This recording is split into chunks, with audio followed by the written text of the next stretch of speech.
What's up, YouTube? Capital G here. It looks like it is spreading like wildfire. I'm talking complete and utter pandemonium. What am I talking about? I'm talking about all the discussions about the long-awaited Wind Elemental Lord. Looks like the card is finally going to see the light of day, and I don't think there was a question of if. I think the question was always when. You know, a lot of people were disappointed that this card doesn't look like it's in Lord of the Tachyon Galaxy, but with Harpies being one of the focal points this year, I mean, I think that this card's creation was basically an eventuality. It was going to happen, you know, because if you're going to make Harpies, which is completely exclusive to win attribute, if you're going to make that a big selling point of the year, then obviously you're going to want to make a Wind Elemental Lord to complement that too.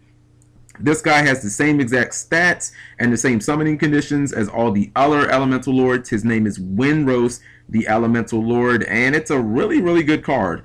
It has that same unfortunate clause where if it is removed from the field for any reason, obviously you have to skip your next battle phase. But the biggest question revolving around this guy was simple. What band effect was this guy going to replicate? And I'll let you know, and you can just take it for what it is. When this card is special summoned, destroy all spell or traps your opponent controls.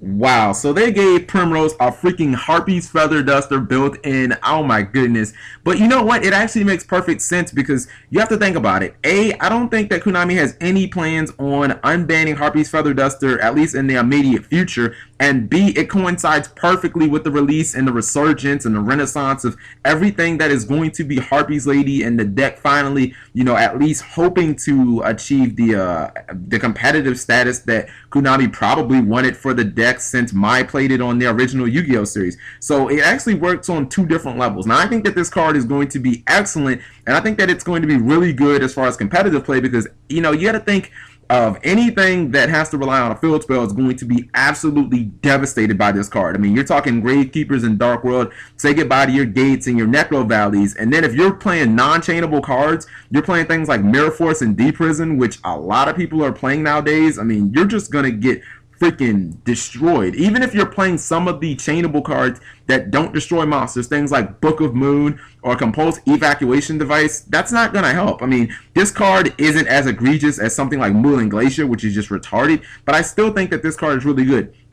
Now, there are some downsides to this card as well. If your opponent would bottomless chop hold it, if your opponent can chain those cards in the back row, then obviously you're not getting the devastating effect that you were looking for. Or if you happen to run into a Starlight Road, you're pretty much gonna lose because not only do you have to skip your next battle phase, your opponent gets a Stardust, and you lose a monster too. Yeah, you're pretty much out of the game. Overall, I think that Windrose is fantastic. I think that the card will see competitive play. I think it's excellent card design. It's not too strong, not too weak. Definitely rewards you for having a proper setup. I think that the card is really, really good win support, and even though that Harpies are the deck under the spotlight and they're the deck that's going to see an increased popularity, I think that the deck that everybody needs to watch out for and don't forget about is Dragoonity, because that's a deck where, you know, primarily the entire deck is wind. The deck can synchro at a lightning fast pace. We all saw what Hermetic Atomb did for the deck. I mean, this is a deck that can easily put 4 wins in the graveyard by like turn 1. So I mean,